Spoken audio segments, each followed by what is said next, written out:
Hello and welcome to the Watch Hour from Ithaca, New York. Creativity, songwriting, healing, growth, and the evolution of the human spirit. We're going to have some fun along the way. My name is Joe Crookston. I'm a songwriter, artist. Thank you so much for tuning in and being a part of my musical journey.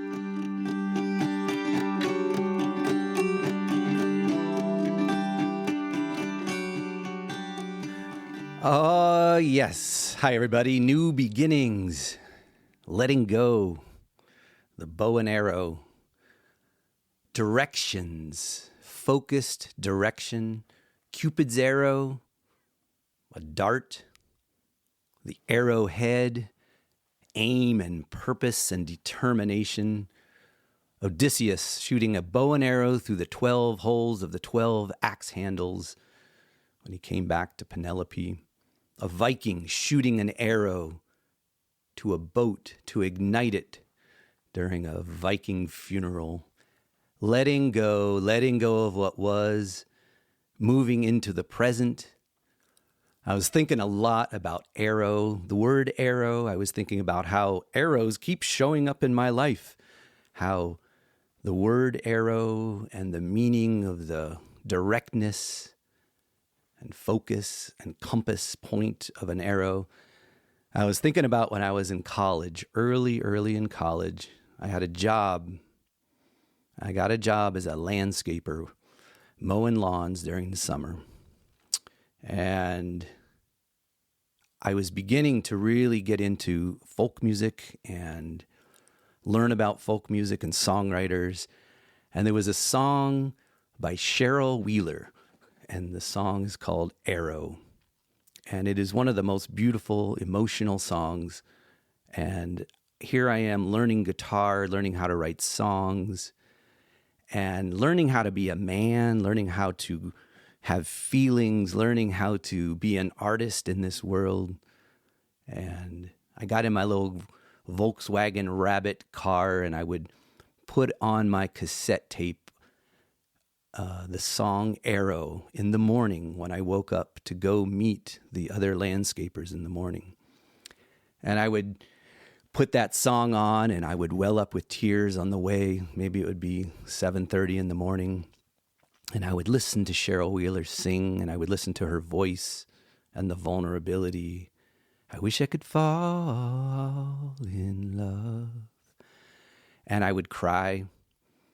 And I'd feel things that I knew were true for me. And I would feel things that made me feel like I wanted to write songs and connect with other people in deep, real, meaningful ways, honest ways. And the song would come to an end, and I would pull into the driveway where I was going to meet Larry and Rick, the other landscapers. And we would load up their old rusty Ford truck, put in the gas cans and the lawnmowers, and these were rough dudes. And these guys, I'm quite sure, weren't listening to Cheryl Wheeler on the way in the morning. And we would get in the truck. Larry would be driving. Rick would be next to me, and I would be by the window. And I had a game that I would play. These guys would talk smack, make fun of wussies. They were rough. They were mean. And I was working with them for 8 hours a day for a couple months. And I'd sit there in the passenger seat in the window, and the game that I played with myself was to see how long could I sit in the cab of the truck with Larry and Rick making fun of people and being hurtful, and still maintain the feeling that I had while I was listening to Cheryl Wheeler, Arrow. And usually it was about 2 minutes. I literally could not maintain an open heart in that truck, in the cab with Larry and Rick. But I would try each day. I would drive in the morning and I would listen to the song, and then I would pull in, we'd load up the truck, I'd get in, I'd sit in the cab in the seat, and I would see if I could be open and myself as long as I could. And it was usually 5 to 8 minutes at most. And then I would get home, we'd get back and unload the lawnmowers, and I would drive home and I would put back on Cheryl Wheeler Arrow, and it would bring me back to myself. It was like an arrow being shot back to me, where it was a compass for who I really was. And I did that for about 2 months, and then I was like, okay, this is not me. This is not what I need to be doing. But I've been thinking a lot about arrows, and I was thinking about the Buddhist story about the 2 arrows. Maybe some of you know it, maybe not. It's just very simple. It's simply someone shoots an arrow at you. They say hurtful words. They unleash their wounded child on you, and it hurts. Yeah. Oh man, I wasn't expecting that. And it hurts. And then that's the first arrow. Yeah, we're human. We have feelings. It hurts. And the second arrow in the story is the arrow that you can choose not to shoot at yourself. So I've been really thinking about that, the idea that the second arrow is a choice. It's a choice not to shoot a second arrow at myself, which would be telling stories, attaching meaning, being ruminating about the first arrow. It's the rumination about the first arrow that becomes the second arrow.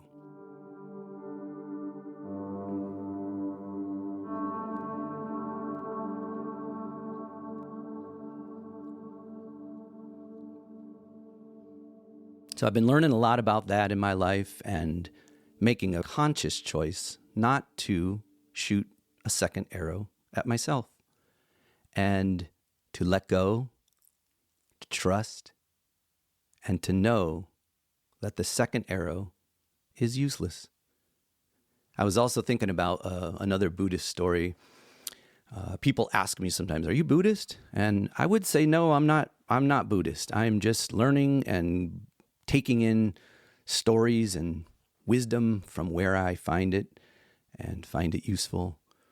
But the story of the 2 monks walking along in a winding path through the forest, and they come along a river, a rushing river, and there's a traveler in the middle of the river who's trying to cross it. And the 2 monks are on the side of the river watching the traveler struggle, slip, sometimes falling into the water. And the 2 monks kind of walk in quickly, and they carry the traveler over to the other side to safety. And the traveler is being resistant and very ungrateful and angry. And they set the traveler down, who says some quick, angry words to the monks and doesn't thank them. The monks walk on. And about 3 hours later, maybe 4 hours later, one of the monks says to the other monk, "Man, that traveler in the river was mean and ungrateful." And the other monk turned and looked and said, "Oh, I see you're still carrying the traveler. I set them down 3 hours ago." And I've been thinking about that a lot, how we feel feelings and we have some pain or some experience that's hurtful. And then we carry it like a bag of rocks, and we could carry that for months and years and never put it down. And I love that story from the place of, "Oh, I see you're still carrying that traveler. I set them down 3 hours ago."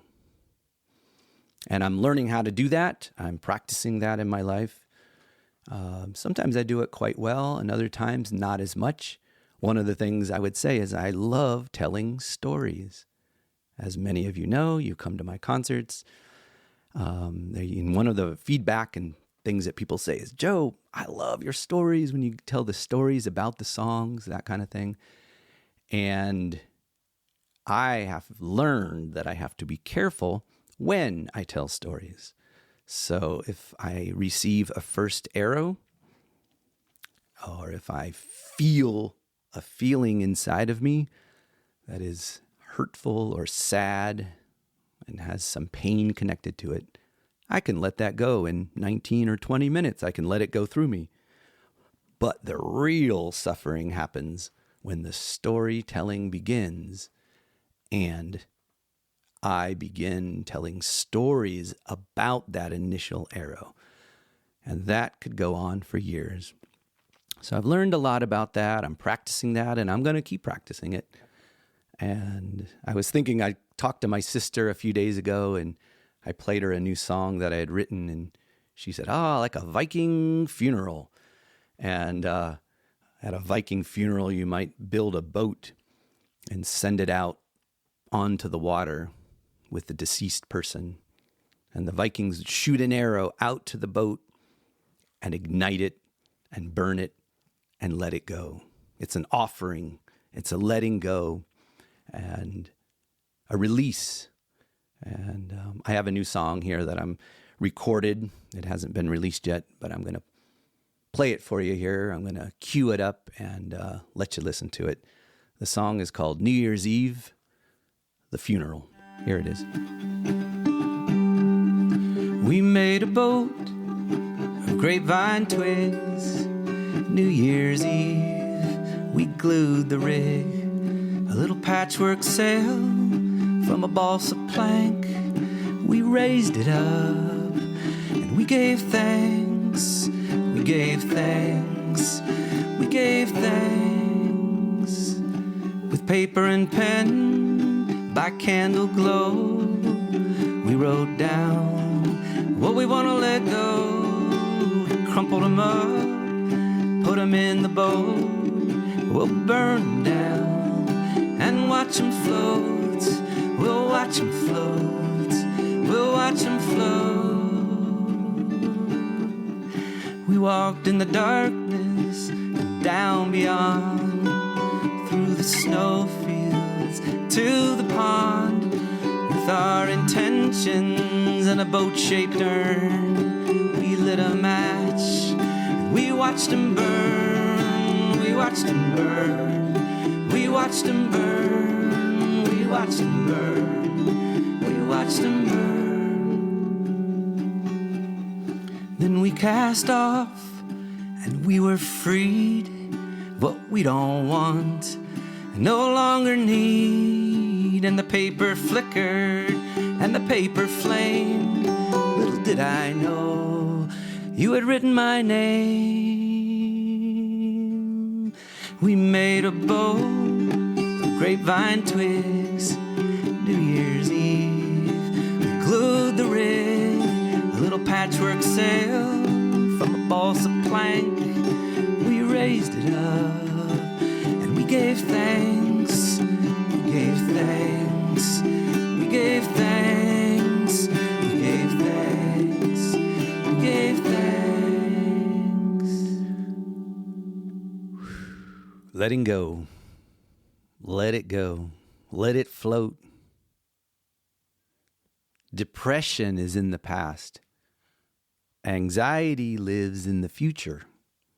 And joy lives in the present.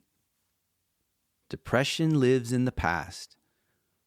Anxiety lives in the future. Joy lives in the present. It's not so easy, but it's the arrow. It is where I'm shooting my arrow to the best of my ability. And I'm really thinking a lot about this idea of feelings as a body sensation. That feelings are a physical feeling in our bodies that comes through when we are dysregulated or that we are abandoning ourselves or we are triggered from some wound. A feeling is a body sensation that lasts, for me, sometimes around 19 to 20 minutes. And if I allow it to go through me, sometimes I think about a toothpaste, squeezing a toothpaste tube and allowing whatever the feeling is to come all the way through me and be done. And then be free, let go, float it off. The suffering happens when the storytelling begins and continues about that body sensation that we've had. And I'm learning all about that, really taking it in as a storyteller. I realized, like I said earlier, that if I have a body sensation, let it go. If I begin to build stories and construct an architecture of rumination based on that body sensation, that is suffering. And I'm really interested in the idea and excited about, in this broken world, all of what's going on, the uncertainty, the sadness, the politics, the emotional crisis that many people are in, the grief. To simply be with a feeling, let it flow through, don't tell stories, and stand back up. Joy lives in the present. So I'm working on that in my life. I'm going to keep doing that. The writing of the songs certainly helps me shoot my arrow towards that goal or that intention, and I'm going to keep doing that to the best of my ability. And I have a song that I wrote a few years ago, and it's called "Take It Out and Go Lightly." And I came across a demo of it on my hard drive. I hadn't heard in 3 years. I played it for my daughter Josie, and we were sitting there. She's like, "Dude, this song, what are you doing? This is great. You need to put it out." And it was. I really felt the song when I heard it after 3 years of not hearing it. It's a little demo that I made in a cabin 3 years ago on my Dobro. And it's not recorded well. It's not particularly fancy in terms of its presentation, blah, blah, blah. But it gets to the core and the truth of taking out the rocks out of your bag, not carrying the woman for 3 or 4 more hours after you've set her down, not carrying rocks in my bag that I don't need or want to carry anymore. Take it out and go lightly. So I'll leave you with this. This is a demo from a few years ago.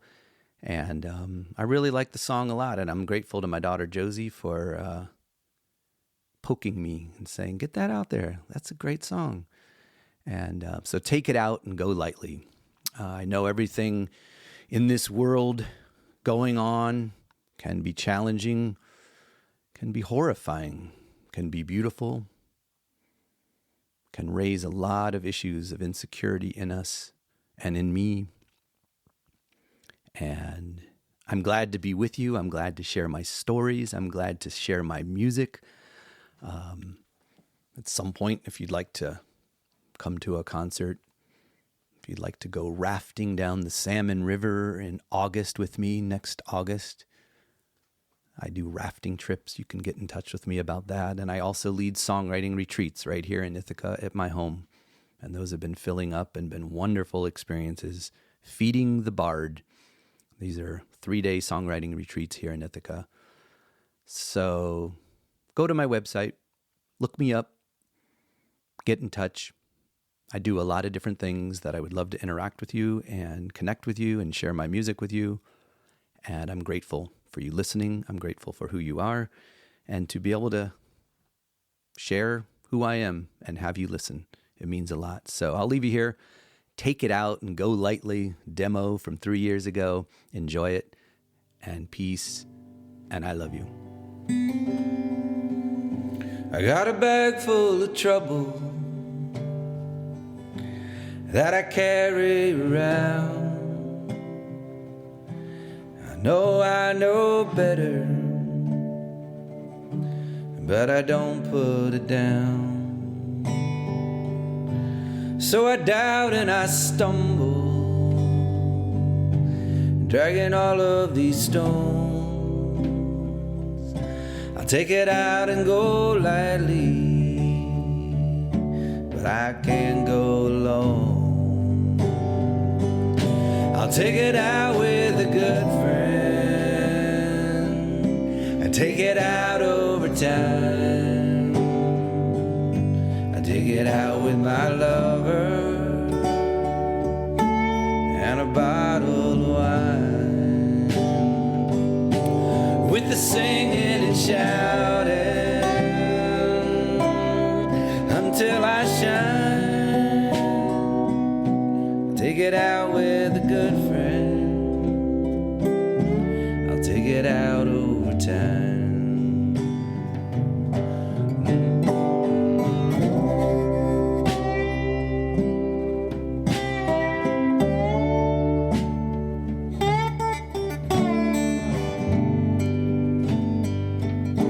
You know, I try to be humble and I try to be strong, but I trip and I fumble and I get it all wrong. And then I break down and hide away out on my own. I'll take it out and go lightly, but I can't go alone. I'll take it out with a good friend. I'll take it out over time. I'll take it out with my lover and a bottle of wine, with the singing and shouting until I shine. Take it out with a good friend. Take it out over time.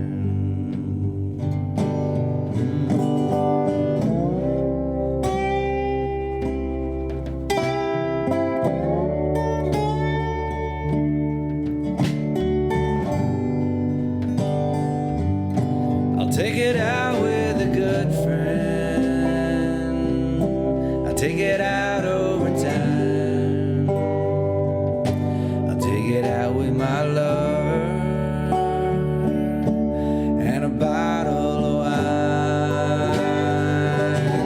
with the singing and shouting until I shine. I'll take it out with a good friend. Take it out over